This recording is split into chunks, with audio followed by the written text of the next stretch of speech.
చివరికి అతను ఇంటికి వెళ్లేసరికి దాదాపు రాత్రి 7 గంటలయింది. దేవకి అతని వంక దొలా చూస్తూ ఎంత ఆలస్యమైందేమిటి అని అడిగింది. ఆఫీసులో లేటైంది తడబడకుండా చెప్పేశాడు. మీరు 12 గంటలకే ఆఫీసు నుండి వెళ్ళిపోయారటగా. వాసు బెదిరిపోయాడు. ఎవరు చెప్పారు అన్నాడు. మధ్యాహ్నం చంటిదానికి విపరీతంగా జ్వరం వచ్చింది. నేను కంగారు పడి 4 గంటలకి మీ ఆఫీసుకి ఫోన్ చేశాను. ఎవరో ఆనందరావు గారట మాట్లాడారు. మీరు 12 గంటలకే ఆఫీసు పని మీద బయటికి వెళ్లారని, బహుశా ఇంకా ఆఫీసుకి రాకపోవచ్చునని చెప్పారు. ఒకవేళ ఆఫీసుకొస్తే వెంటనే ఇంటికి పంపించమని ఇలా పాపకి జ్వరంగా ఉందని చెప్పాను అంది దేవకి.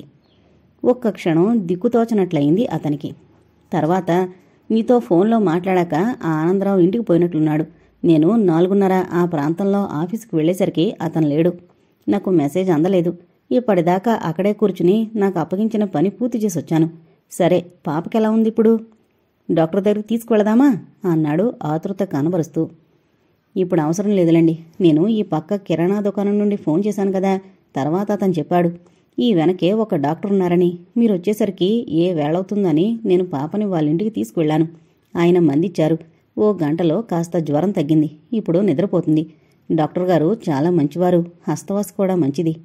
దేవకి చెప్పుకుపోతోంది. పాప జ్వరం తగ్గిందని ఆమె మనసు బాగా స్థిమితపడింది. కానీ వాసుకి మాత్రం దేవకి ఆనందరావుతో మాట్లాడింది అన్న విషయం పిడుగుపాట్లా అనిపించింది. ఈ చంటిగుంటకి జ్వరం ఇప్పుడే రావాలా? కాస్త జ్వరం వస్తే మాత్రం ఈవిడిగారు ఆఫీసుకి ఫోన్ చేశాడుమేనా అని కోపం ముంచుకొచ్చింది.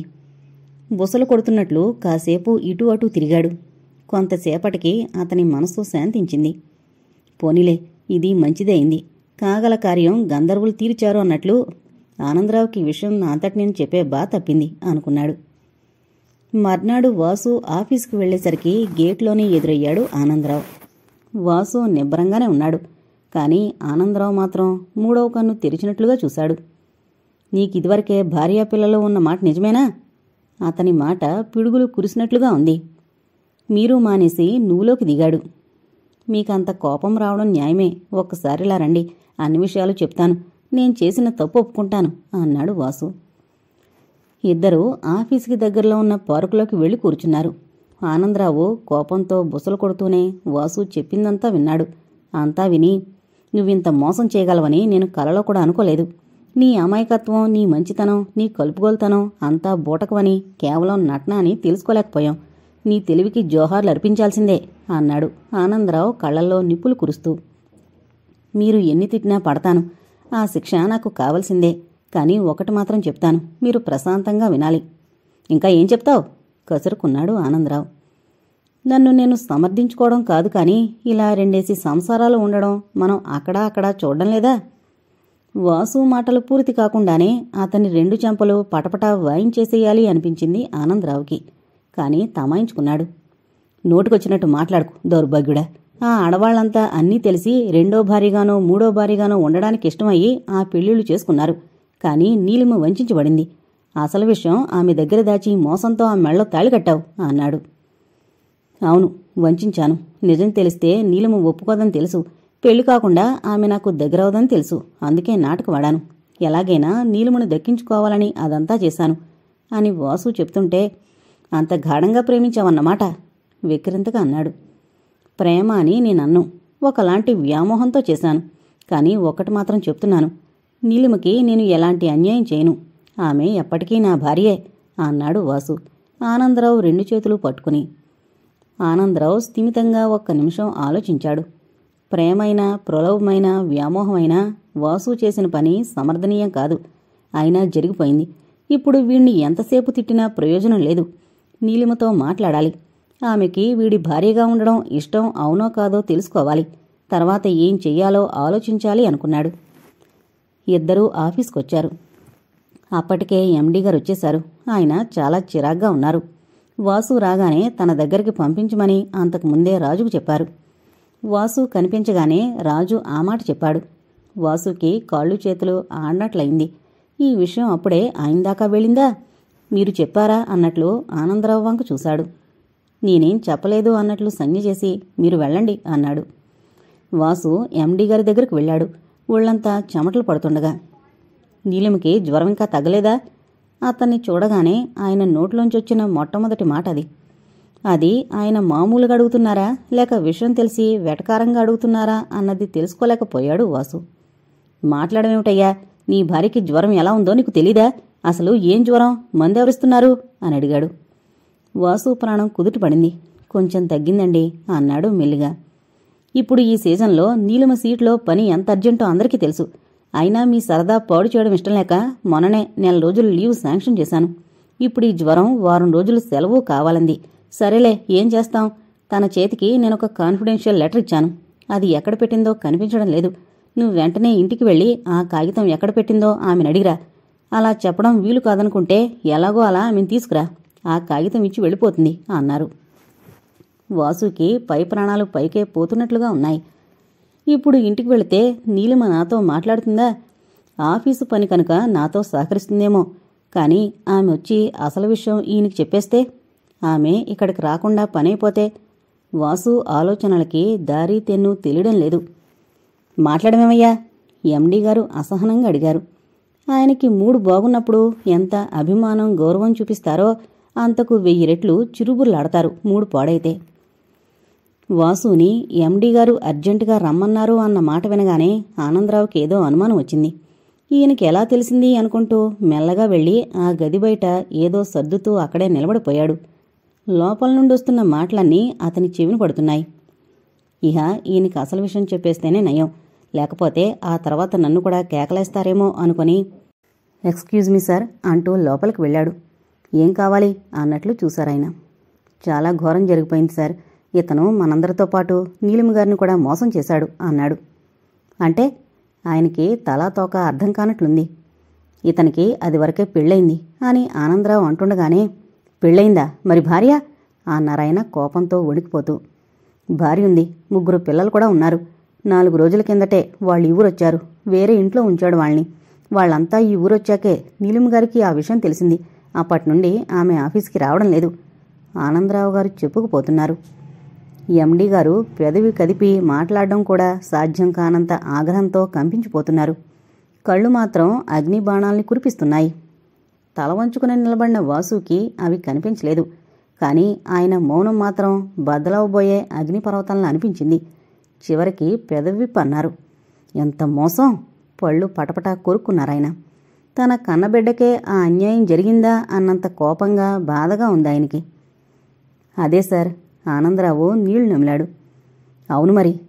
నీలిమ ఇతంతో కలిసి ఇంకా ఈ ఆఫీసులో పని చేయలేను అనుకుందేమో. అది సమంజసమే కదా. అందుకే ఇతని ఉద్యోగం పీకేసి ఇక్కడి నుంచి పంపించేస్తే సరి అన్నారు. ఆయన మాట అతి మామూలుగా ఉన్న మందు పాత్రకు నిప్పంటించి వదిలేసినట్లయింది వాసుకి. ఆ మందు పాత్ర తన పాదాల ముందే ఉన్నట్లుంది. ఆనందరావు కూడా తెల్లబోయాడు. కానీ ఈయన వాసుకిలాంటి శిక్ష వేయడమే న్యాయమేమో అనుకున్నాడు. నా వల్ల చాలా పొరపాటు జరిగిపోయింది. నన్ను క్షమించండి సార్. ఉన్నపళంగా ఉద్యోగం తీసేస్తే పిల్లలు గలవాణ్ణి ఎలా బ్రతుకుతాను? చేసిన వెధవ పనికి అసలే సిగ్గుతో చచ్చిపోతున్నాను. ఇంకా భార్యాబిడ్డలకి తిండి కూడా పెట్టలేకపోతే నా బ్రతికే దుర్భరం అయిపోతుంది సార్ దీనంగా అన్నాడతను.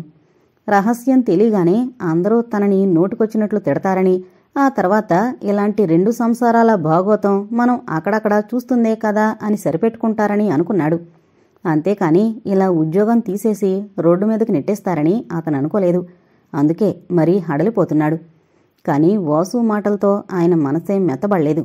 నో, అది సాధ్యం కాదు. నీలాంటి మోసగాడికి మా ఆఫీసులో స్థానం ఉండకూడదు. ఆ వాళ్ల యాదమ్మని రాములు కొడుతుంటే భార్య అంటే బానిసనుకున్నావా అని అడిగావు. అది నిజంగా నీ మనసులోంచి వచ్చిన మాటే అనుకున్నాను నేను. కానీ నువ్వు భార్యని బానిస కంటే కూడా హీనంగా చూడగలవు.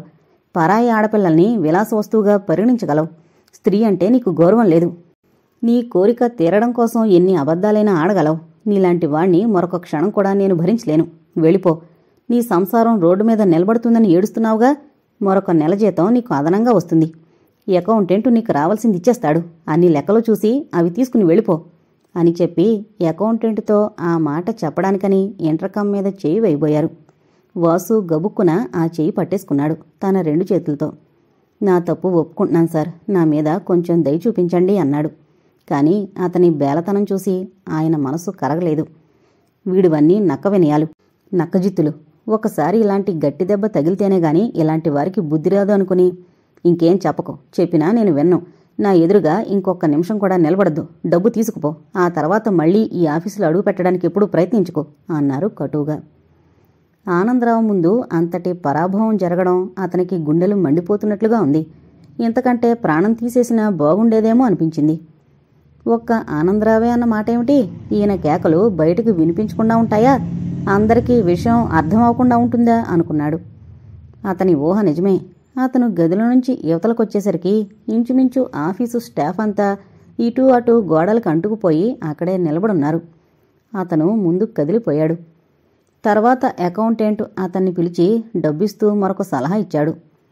నిన్ను డిస్మిస్ చేశామంటే నీకు మరొక దగ్గర ఉద్యోగం దొరకడం ప్రాబ్లం అయిపోతుంది. అందుకని నీ అంతటి నువ్వు రాజీనామా చేసినట్లు రాసి ఇలాగని బాసే చెప్పమన్నారు. నీ సంసారం, భార్యాబిడ్డల పట్ల ఆయన చూపించిన ఔదార్యం ఇది అన్నాడు. వాసు అలాగే రాసిచ్చి డబ్బు తీసుకుని యువతలకొచ్చేశాడు. నీలిమ ఇంటికి వెళ్లాడు ఆనందరావు బాసు ఆదేశం మేరకు. నీలిమ నిండు కొండలా ఉంది. ఆనందరావుకి విషయం చెప్పి ఏడవలేదు, వాసుని తిట్టలేదు. కాని ఆనందరావే అదంతా తనకెలా తెలిసిందో చెప్పి అతని కసి తీరేదాకా వాసుని తిట్టాడు. తర్వాత ఆ ఉదయం జరిగిందంతా చెప్తుంటే అయితే అందరికీ తెలిసిపోయిందన్నమాట అంది నీలిమ బిడియంగా. తెలిసింది మరి. బాసు వాడికి తగిన శాస్తి చేశారు. వాడు ఉద్యోగం పీకేశారు అన్నాడు ఆనందరావు కసిగా. ఉద్యోగం పోయిందా? నమ్మలేనట్లు అడిగింది. తీసేశారు. అదనంగా మరో నెల జీతం ఇచ్చారు. డబ్బు అయిపోయేలోపు మరొకటి ఏదైనా చూసుకుంటాళ్లేండి. మీరు కాస్త త్వరగా తయారయ్యి ఆఫీసుకి రావాలొకసారి అన్నాడు. ఇప్పుడా? ఆఫీస్కా? అయిష్టంగా అంది. ఆ కాన్ఫిడెన్షియల్ లెటర్ సంగతి గుర్తొచ్చింది. బాసు కారిచ్చి పంపించారు. మీరొచ్చి ఆ లెటర్ ఆయనకిచ్చి వచ్చేద్దురుగాని. ఇహ రేపటి నుండి ఆఫీస్కి వస్తూ ఉండండి. ఆ వాసు మీకింక అక్కడ కనిపించడు. మిగిలిన వారు కూడా మిమ్మల్ని ఆ విషయమే అడగకుండా నేను చూసుకుంటాను ఆనందరావు అన్నాడు. మళ్ళీ ఎవరైనా ఆ విషయం కదివితే ఆమె చిన్నబుచ్చుకుంటుందని. నీలిమ మాట్లాడకుండా లోపలికి వెళ్లి తయారై వచ్చింది. ఈ మధ్యాహ్నమో సాయంకాలమో వాసే వచ్చి మీకు తన ఉద్యోగం సంగతి చెప్తాడేమోలేండి అన్నాడు ఆనందరావు. నీలిమ మాట్లాడలేదు. ఇద్దరూ వెళ్లి కారులో కూర్చున్నారు. నీలిమను చూడగానే వచ్చావమ్మా కూర్చో అన్నారు ఎండీ గారు ఆదరంగా. ఆయన ముఖం, కళ్ళు, గొంతు అన్నీ ఆర్ద్రంగా ఉన్నాయి. సార్, మీకంతా తెలిసింది కదూ తల వంచుకునంది ఆయనతో సంభాషణకి ఉపక్రమిస్తూ. తెలిసిందమ్మా. కొంతమందిలో నీతి నియమాల పట్ల గౌరవం తగ్గిపోవడం వల్లే ఇలాంటివి సంభవిస్తున్నాయి. చాలా కాలం క్రిందట మగవాడు పబ్లిక్గానే 2-3 వివాహాలు చేసుకుని వారందరితోనూ సుఖంగా సంసారం సాగించిన ఉదంతాలు మనకు తెలుసు. ఆ కాలంలో రాజులు, మహారాజులు ఉండేవారు. ఆ మహారాజులకి ఎంతోమంది భార్యలుండేవారు. వారు అంతమంది భార్యల్ని కేవలం మోహావశం చేత చేసుకోకపోయినా వారింకో రాజ్యాన్ని జయించినప్పుడో లేక మరో రాజు చేతిలో ఓడిపోయినప్పుడో ఆ సంధి షరతుల ప్రకారం ఆ రాజు కూతుర్నో చెల్లెల్నో పెళ్లి చేసుకోవాల్సి వచ్చేది. అలా ఆ మహారాజుల అంతఃపురంలో దేవేరుల సంఖ్య పెరిగేది. బహుభార్యత్వం తప్పుగా పరిగణింపబడేది కాదు. సరే, మనల్ని పాలించే రాజుగారే అన్ని పెళ్లిళ్ళు చేసుకుంటున్నప్పుడు మనం చేసుకోవడంలో మాత్రం అభ్యంతరం ఏముంటుంది అని సామాన్యులు కొంతమంది చేసుకునేవారు. ఇప్పుడు రాజరికాలు పోయాయి. మహారాజులు అంతరించారు. బహుభార్యత్వము అంతరించిపోయిందనే చెప్పాలి. కానీ ఈ వాసుదేవరావు లాంటి వారు కొంతమంది అక్కడక్కడా ఉంటున్నారు. కొంతమంది తమ మొదటి పెళ్లి సంగతి చెప్పేసే రెండో పెళ్లి చేసుకుంటున్నారు ఆ అమ్మాయి అంగీకారంతో. కానీ కొంతమంది అది దాచి ఇలా చేస్తున్నారు. నీలాంటి అమ్మాయిలు మోసగించబడుతున్నారు. ఆయన గొంతు మృదువుగా, ఆర్ద్రంగా, సానుభూతిగా పలికింది. ప్రభుత్వ ఉద్యోగి ఇలాంటి పనిచేస్తే వెంటనే అతని ఉద్యోగం పీకేస్తారు. నేను అదే చేశాను అన్నారు. అదంతా అయిపోయిందని నేను విధి చేసుకున్నాను. కానీ మిమ్మల్ని ఒక సహాయం అడగాలనొచ్చాను అర్థింపుగా చూస్తూ అంది. చెప్పమ్మా. నేనింకా ఈ ఆఫీసులో పనిచేయలేను. నా అంతట నేను మరో ఉద్యోగం చూసుకోగల శక్తి నాకు లేదు. మీ ఇన్ఫ్లుయెన్స్తో మీరు నాకు మరో ఉద్యోగం చూపించాలి. ఇదేం కోరికమ్మా? సీతారామయ్య గారు వెళ్ళిపోగానే ఆ పోస్టుకి నిన్ను ప్రమోట్ చేయాలని నేను అనుకుంటుంటే. ఆ వార్త కూడా నా దాకా వచ్చింది. కానీ నాకు ఆ ప్రమోషన్ అక్కర్లేదు. ఎంత చిన్నదైనా సరే మరో ఉద్యోగం మరో చోట చూపించండి అర్థింపుగా అడిగింది. ఎందుకమ్మా? అధికార హోదా మరిచిపోయి లాలనగా అడిగారు. నేను ఈ ఆఫీసులో కూర్చోలేను, పని చేయలేను. నా మనసు ఎదురు తిరుగుతుంటే సక్రమంగా పనిచేయలేని నేను ఇక్కడ ఉద్యోగానికి పనికిరాను. ఆషామాషీగా పనిచేసి జీతం తీసుకోవడం నాకు బాగుండదు. ఇహ తన నిర్ణయం మారదని చెప్పేసింది. సరేనమ్మా, కానీ నీకు మరో ఉద్యోగం దొరికేదాకా మాత్రం ఇక్కడికి రావడం మానకు. సీతారామయ్య గారు వెళ్ళిపోగానే మాత్రం నువ్వు ఆయన ఛార్జీ తీసుకోవాలి. నీలిమ ఏదో అనుభవింది. ఇంకేం చెప్పకు. ఈలోగానే నీకు మరొకటి దొరికితే బాధే లేదు. లేకపోతే మాత్రం ఆ సీటుకి అర్హతున్న నిన్ను కాదని మరొకరికివ్వలేను. నువ్వు వెళ్ళిపోయాక అది వేరే సంగతనుకో, నువ్వు నా మాట వినాలి అన్నారు. నీలిమ ఇంకేమీ అనలేదు. ఆ ఉత్తరం తెచ్చి నాకివ్వు. తర్వాత ఇంక పనిలో చేరిపోతేనే బాగుంటుంది. ఇంటి దగ్గర ఒక్కదానివి ఉండే బదులు పనిలో మునిగిపోతే నీకు కాస్త చేంజ్గా ఉంటుంది అన్నారు. ఇంకా 2 రోజుల తర్వాత వచ్చే బదులు ఇవాల్టి నుండే చేరిపోతే తీరిపోతుంది అనుకుంది నీలిమ. కానీ పని చేస్తున్నంతసేపు ఆయన ఇవాళ ఇంటికొస్తారా, ఉద్యోగం పోయిందని బాధపడతారా, లేకపోతే నా వల్లే ఇదంతా అయిందని కోపగించుకుంటారా అని ఆలోచిస్తూనే ఉంది. అతనికి ఆఫీసులో అయిన పరాభవం, శాస్తి వీటితో ఆమెలో కొంచెం కోపం తగ్గినట్లయింది. ఆఫీసులో కొంతమందికి అయ్యో పాపం నీలిమ అనిపించినా, కొంతమందికి మాత్రం ఆమెని ఎలాగైనా పలకరించి ఆమె ఎదురుగా వాసుని తిట్టడమో లేకపోతే ఆమె తొందరపాటుని మందలించడమో చెయ్యాలనుంది. కానీ ఆనందరావు గట్టిగా చెప్పడం వల్ల ఇహ ఆ వాళ్ళకి ఏమీ అడగకుండా ఊరుకున్నాడు. కానీ ఎప్పటికైనా అవకాశం రాకపోతుందా అన్న తహతహ మాత్రం వాళ్ళని వదల్లేదు. సీతమ్మ వాళ్లంతా తిరిగొచ్చారు. ఆవిడ పెద్ద కొడుకు కులాసాగానే ఉన్నాడు. శివరావు మొదట 4 రోజులే సెలవు పెట్టాడు. కానీ మరికొన్ని రోజులుండమని అన్న, వదిన, పిల్లలు అంతా బలవంతం చేయడం వల్ల అక్కడ్నుంచే ఆఫీసుకి ఉత్తరం రాసి సెలవు పొడిగించుకున్నాడు. అతనికి ఎలాగూ బోలెడు సెలవు మిగిలింది. అందులో కొంత ఇలాంటి సమయంలో వినియోగించుకుంటే అందరికీ తృప్తిగా ఉంటుంది అనిపించింది. వాళ్లు రైలు దిగి ఇంటికొచ్చేసరికి 9 గంటలు దాటిపోయింది. వర్ధిని వాటాకి, నీలిమ వాటాకి కూడా తాళాలు వేసున్నాయి. అవును మరి, దగ్గర దగ్గర 10 కావస్తోంది. అందరూ ఆఫీసులకు వెళ్ళిపోతారు అనుకుంది సీతమ్మ. వాసు అన్నయ్య గారు కూడా ఇక్కడికే వచ్చేసుంటారు. ఇంతవరకు ఒంటరిగా ఉండే నీలిమ వదినికి కూడా కావలసినంత సందడి, కాలక్షేపం ఉంటాయి అంది సత్యవతి సంతోషంగా. నీలిమ తన పెళ్ళయిందని, హనీమూన్కి వెళుతున్నాం అని రాసిన దగ్గర నుండి ఎప్పుడెప్పుడు వాళ్ళని చూద్దామా అనుంది సత్యవతికి. సత్యవతి, నీలిమ, వర్ధిని అంతా ఇంచుమించు సమవయస్కులే. వర్ధిని ఇంట్లో ఉన్న కాసేపట్లో చాలా భాగం సత్యవతితోనే ఉంటుంది. తన ఆఫీసు విషయాలు చెప్తుంది. తను చదివిన పుస్తకాల గురించి, చూసిన సినిమాల గురించి వ్యాఖ్యానిస్తుంటుంది. నీలిమ మరీ అంత చనువుగా ఉండకపోయినా మంచి స్నేహితురాలు అనుకుంటుంది సత్యవతి ఎప్పుడు. సాయంకాలం 6 గంటల వేళ గేటు తెరుచుకుని లోపలికొచ్చిన నీలిమకి వాకిట్లోనే ఎదురైంది సీతమ్మ. ఆ సమయంలో వాళ్ళకి నీళ్లొస్తాయి. వాడకానికి ట్యాంకు నింపినా తాగడానికి, వంటకి కింద పట్టుకుని పైకి తీసుకువెళ్ళాలి. నీలిమని చూడగానే బకెట్టు అక్కడే పెట్టి సీతమ్మ ఆప్యాయంగా 2 చేతులతోనూ ఆమెను చుట్టేసి, ఇప్పుడు నాకెంత సంతోషంగా ఉందో చెప్పలేనమ్మా అంది. ఆవిడ మాటల్లో ఆనందం పొంగులు వారిపోతోంది. నీలిమ కళ్ళు 2 నిండిపోయాయి. నోట మాట పెగల్లేదు. ఏమ్మా అలా ఉన్నావు అంది ఆప్యాయంగా, నీలిమని అక్కున చేర్చుకుని కళ్ళు ఒత్తుతూ. చిన్నబోయిన నీలిమ ముఖం చూడగానే ఆమెకేదో అనుమానం వచ్చింది. పిన్నిగారు, నేను మోసపోయాను. ఇంకా దుఃఖం ఆపుకోలేక ఆవిడ గుండెల్లో తలదాచుకుని బావురుమంది నీలిమ. సీతమ్మ నెత్తిన పిడుగుపడ్డట్టయింది. వాసు తామనుకున్నంత మంచివాడు కాదా, దుర్వ్యసనాలు ఏమైనా ఉన్నాయా అని హడలిపోతూ అసలేం జరిగింది తల్లి అని అడిగింది అనునయంగా. నీలిమ అంతా చెప్పేసింది. అవురా, ఎంత మోసం చేశాడు, ఎంత బాగా నాటకమాడి మనల్నందర్నీ నమ్మించాడు. నా ఇంత జీవితానుభవం ఎందుకు పనికిరాకుండా పోయింది అని బొగ్గలు నొక్కుంది. ఇంతలో సత్యవతి వచ్చి చేరింది. వాళ్ళిద్దరి ముఖం చూడగానే సత్యవతికి నీలిమ సంతోషంగా లేదు అన్న విషయం అర్థమైంది. కోడలు అడగకుండానే సీతమ్మ విషయమంతా వివరించింది. వింటున్న సత్యవతికి దిగ్భ్రాంతితో చాలాసేపు నోటమాట రాలేదు. మౌనంగా నీలిమ భుజం నిమురుతూ ఉండిపోయింది. అలా మౌనంగానే తన సానుభూతిని, అభిమానాన్ని వ్యక్తం చెయ్యాలని ఆమె తాపత్రయం. ఎప్పటెప్పటివో విషయాలు ఆమె మనసులో మెదిలాయి. పైకి చెప్పడం మొదలుపెట్టింది. మాకు తెలిసిన వాళ్ళ అమ్మాయికి ఇలాగే అయింది. ఆ పెళ్ళికొడుక్కి అమెరికాలో ఉద్యోగమని 1 నెల సెలవు మీదొచ్చిన అతను ఏదైనా మంచి సంబంధం చూస్తే ఏకంగా పెళ్లి చేసుకుని వెళ్ళిపోతాడని తెలిసింది వాళ్ళకి. సరే, పెద్దలు ఒకరితో ఒకరు సంప్రదించుకున్నారు. ఆ అమ్మాయి, అబ్బాయి ఒకరినొకరు ఇష్టపడ్డారు. సంబంధం నిశ్చయమైంది. 10 రోజుల్లోనే పెళ్లి ముహూర్తం కూడా కుదిరింది. 1,00,000 రూపాయల కట్నం ఇచ్చి మరో 2 లక్షలు పెట్టి ఘనంగా పెళ్లి చేయాలని అన్ని ఏర్పాట్లు చేసుకుంటున్నారు ఆడపెళ్లివారు. ఈలోగా అనుకోకుండా అమెరికా నుండొచ్చిన మరో పెద్ద మనిషి ఆ కన్యాదాతకి పరిచయం అవడం, అతని ద్వారా ఈ పెళ్ళికొడుక్కి అదివరకే ఒక అమెరికన్ దొరసానితో పెళ్ళైపోయిందనే విషయం వెల్లడవడం జరిగాయి. ఇంకేముంది, ఈయన కారాలు మిరియాలు నూరుతూ ఆ మగపెళ్లివారింటి మీద పడ్డాడు. మొదట ఆ పెళ్ళికొడుకు తల్లి తండ్రి అంతా కూడా అది అబద్ధం అని బుకాయించబోయారు. కానీ ఈయన ఆగ్రహవేశాలు చూసి భయపడి, ఈ మధ్యే మాకు అలాంటి అనుమానం వచ్చింది, అది నిజం కాదనుకున్నాం అంటూ నసిగేశారట తల్లి తండ్రి.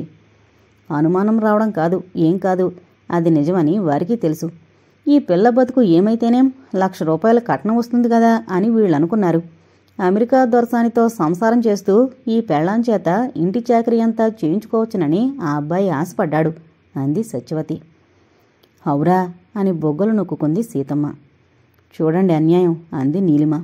అంతవరకు ఊపిరి పీల్చుకోవడం కూడా మరిచిపోయినట్లు నిలబడిపోయిన వారిద్దరూ అప్పటికి పెదవి విప్పగలిగారు. ఏంటోనమ్మా, నువ్వైతే స్వతంత్రించి నీ పెళ్లి నువ్వే కుదుర్చుకున్నావు కనుక ఇలాంటి పొరపాటు జరిగిందనుకోవచ్చు. కానీ పెద్దలు కుదిర్చిన పెళ్లిళ్ళలో కూడా ఇలాంటి ఘోరాలు అన్యాయాలు జరగడం ఎంత దౌర్భాగ్యం. ఈ ప్రపంచం ఎటువైపుకు పోతుందో నాకు అర్థం కావడం లేదు అంది సీతమ్మ నిట్టూరుస్తూ. మీకోసారి చెప్పాననుకుంటానత్తయ్య, అప్పుడెప్పుడో పేపర్లో చదివాను ఒక వార్త. ఒక ఊరిలో ఒకరింటి పెళ్లి ముచ్చట. తెల్లవారితే పెళ్ళనగా ముందు రోజు సాయంకాలమే మగ పెళ్లివారొచ్చి విడిదిలో దిగారట. ఆ రాత్రి వచ్చిందట ఒక ఆమె ఏడుస్తూ. ఆమె 5-6 నెలల గర్భవతట. ఈ పెళ్ళికొడుకు తనని పెళ్లి చేసుకుంటానని మాటిచ్చాడని, తన కడుపులో ఉన్న బిడ్డకి వీడే తండ్రి అని చెప్తూ ఒకటే ఏడుపట. ఈ పిల్లెవరో నాకు అసలేం తెలీదు అన్నాడట ఆ పెళ్ళికొడుకు. చాలాసేపు అలా గొడవ జరిగింది. చివరికి ఆ పెళ్లికూతురు తెగించి చెప్పిందట, అదేదో తేలిందాక తన పెళ్లి చేసుకోనని. అలా పెళ్లి ఆగిపోయింది. తర్వాత ఏం జరిగిందో తెలీదు మరి అంది సత్యవతి. పెళ్లి కాకముందు తెలిసింది కనుక ఆ అమ్మాయి అలా చేయగలిగింది. నాకంత అదృష్టం కూడా లేదు. అంతా ముగిసిపోయాక అసలు విషయం తెలిసింది. తాళి కట్టే ముందు ఆ చివరి నిమిషంలో తెలిసినా నేను పీటల మీద నుండి లేచిపోయేదాన్ని అని నీలిమ చెప్తుంటే శివరావు వచ్చాడు ఆఫీసు నుండి. అక్కడ అందరి ముఖాలు అదోలా ఉండడం గమనించాడు. పీటల మీద నుండి లేచిపోవడం ఏమిటి అని అడిగాడు.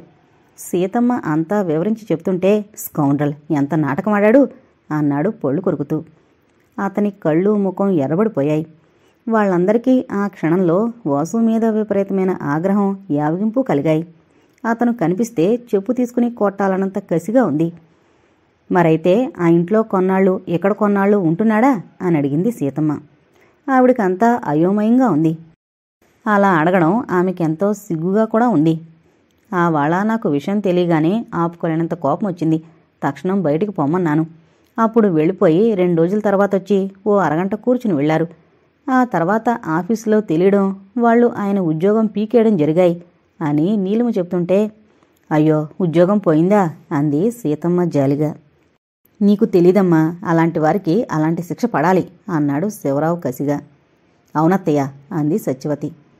ఇది జరిగి దాదాపు 15 రోజులవుతోంది. అప్పటినుండి ఆయన మళ్ళీ నా కంటికి కనిపించలేదు. అసలు ఈ ఊళ్ళో ఉన్నారో లేకపోతే ఉద్యోగం లేనిదానికి ఇక్కడెందుకని మరెక్కడికైనా వెళ్ళిపోయారో తెలియడం లేదు అంది నీలిమ. ఆమె కళ్లల్లో భయం ఆదుర్ద స్పష్టంగా కనిపిస్తున్నాయి. ఇలాంటి వాళ్ళు ఎంతకైనా తగుదురు.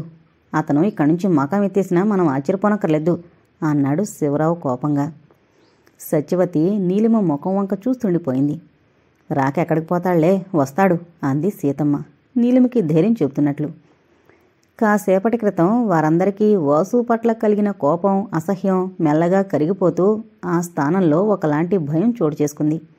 దుష్టుడో దుర్మార్గుడో తాళి కట్టినవాడు కనిపిస్తే అదే 10,000 అనిపించింది. మరేం భయపడకమ్మా, మరో సంసారం ఉండనే ఉందిగా, అక్కడుండుంటాడు. ఉద్యోగం పోగానే నీ మీద కోపం వచ్చుంటుంది, అది కాస్త తీరేదాకా రాడేమో అంది సీతమ్మ ఓదార్పుగా. ఆ ఇల్లు ఎక్కడో కనుక్కొని ఒకసారి అక్కడికి వెళ్ళి ఆ వాసు ఊళ్ళో ఉన్నాడో పరారీ అయిపోయాడో తెలుసుకుంటే బాగుంటుందేమో అనిపించింది ఆవిడకొకసారి. అలా చేస్తే నీలిమ మరీ లోకువైపోతుందేమో, మరి కొన్నాళ్లు ఆగి చూస్తేనే బాగుంటుంది అని మరొకసారి అనుకుంది. కానీ అవేవీ పైకనలేదు. నీలిమ మనసులో ఒకనాటి ఆనందరావు సలహా తన సమాధానం మెదిలాయి. ఇలాంటి వంచుకుడితో మీరు జీవితమంతా కలిసి బ్రతకాలనే రూలేం లేదు. మీకిష్టం లేకపోతే మహారాజులా విడిపోవచ్చు. ఆ ఏర్పాట్లన్నీ నేను చూస్తాను అన్నాడతను. అలా ఏం అనుకోవడం లేదు అనేసింది తను. అప్పుడు అంతటితో ఆ ప్రసంగం ఆగిపోయింది. అదే భయం ఇప్పుడు అతను కనిపిస్తే చాలు అన్నట్లు చేస్తోంది. బెంగపెట్టుకోకమ్మా, ఏం జరుగుతుందో చూద్దాం అంది సీతమ్మ నీలిమ తల నిమురుతూ. శివరావు ఏ సలహా చెప్పలేక లోపలే కొతకొత ఉడికిపోతున్నాడు. సత్యవతికి ఎంత జాలి సానుభూతి ఉన్నా ఆ విషయమై నీలిమతో మాట్లాడే ధైర్యం చనువు లేక మౌనంగా ఉండిపోయింది. ఒకవేళ ఆయన మీకు ఎక్కడైనా కనిపిస్తే ఇంటికి రమ్మని చెప్పండి అన్నయ్య అని శివరావుకి చెప్పాలని అనిపించినా ఆ మాట పైకి చెప్పలేదు నీలిమ. ఆమెకి ఎంతో ఉడుకుమొత్తనంగా ఉంది. ఒకప్పుడు వాళ్ళందరి ముందు హిమగిరి శిఖరం మీద కూర్చున్నట్లున్న తను ఇప్పుడు వారి పాదాల ముందు పడున్న గులకరాయిలా అనిపించింది.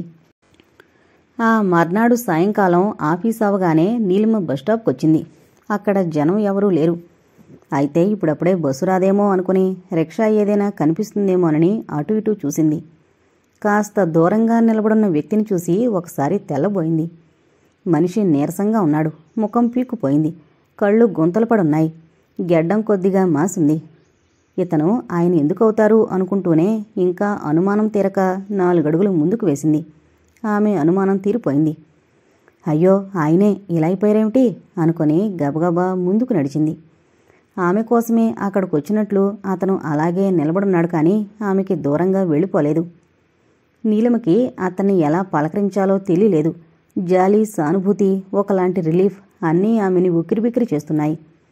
ఎక్కడున్నారేమిటి అని అడిగింది దగ్గరికి వెళ్ళగానే. నేను చచ్చిపోయి ఏ నరకంలోనూ ఉంటాననుకున్నావా? నన్ను ఇక్కడ చూడగానే ఆశ్చర్యపోయావా అన్నాడతను కటువుగా. ఆ కోపంలో బాధ కూడా ఉందనిపించింది నీలిమకి. ఎందుకలా మాట్లాడతారు అంది అనునయంగా. మరేం చేయమంటావు? ఈ బ్రతుకంటే చావే నయమని నేను ఎన్నోసార్లు అనుకున్నాను. కానీ నేను చావడానికి కూడా వీల్లేదు. నీకైతే మంచి ఉద్యోగం ఉంది, చదువు ఉంది. మరి దేవకికి ఆ 2 లేవు. పైగా 3 పిల్లల్ని పెంచాల్సిన బాధ్యత కూడా ఉంది అన్నాడతను రోషంగా. ఇలా అవుతుందని నేను అనుకోలేదు. అరే, అందరూ ఇటే చూస్తున్నారు. ఇక్కడ కాదు, మనం అలా పార్కులోకి వెళ్ళి కూర్చుందాం అంది. ఇద్దరూ ఎదురుగా ఉన్న పార్కులో కూర్చున్నారు. నేను ఎండీ గారిని అడుగుతాను. ఆయన చాలా మంచి ఆయన. మీకు మళ్ళీ ఉద్యోగం రావచ్చు అంది.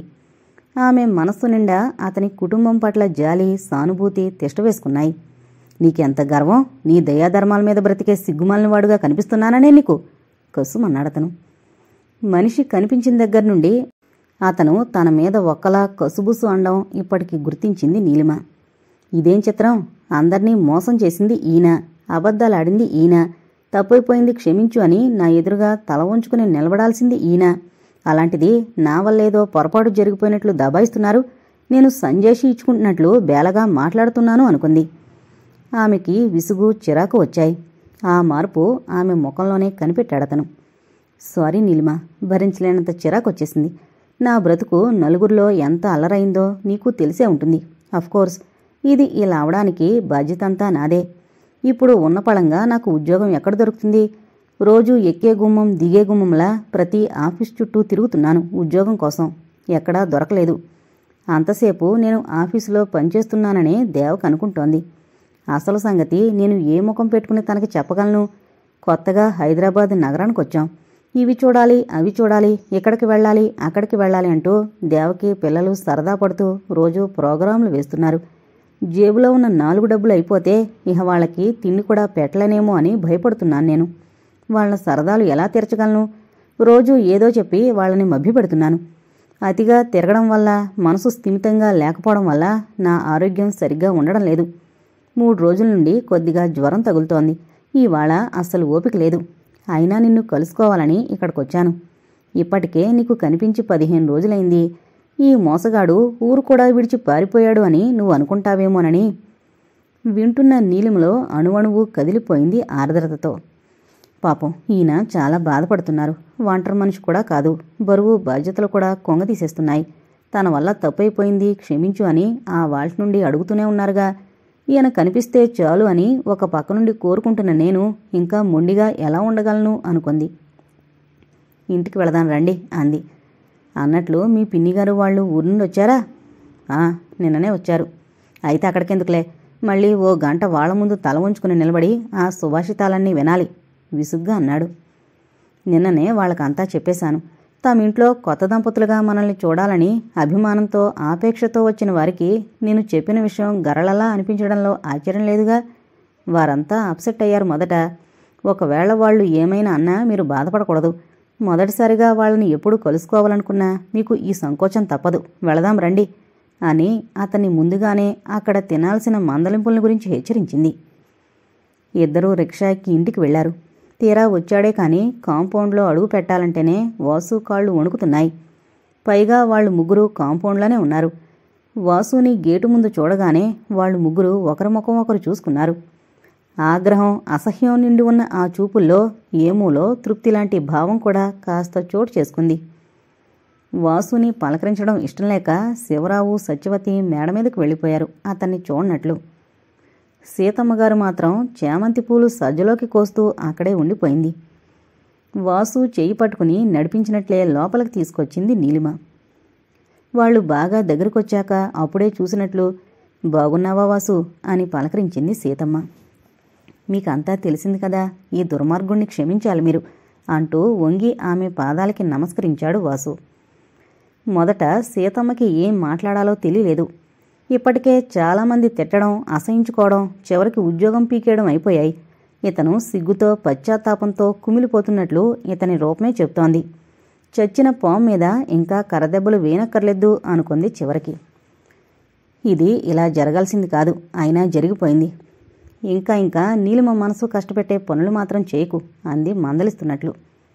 ఆవిడ ఎన్ని తిడుతుందో అన్నింటికీ ఒడి పట్టాలి అనుకున్న వాసు ఆవిడ మాటలు వినగానే బ్రతుకు జీవుడా అనుకున్నాడు.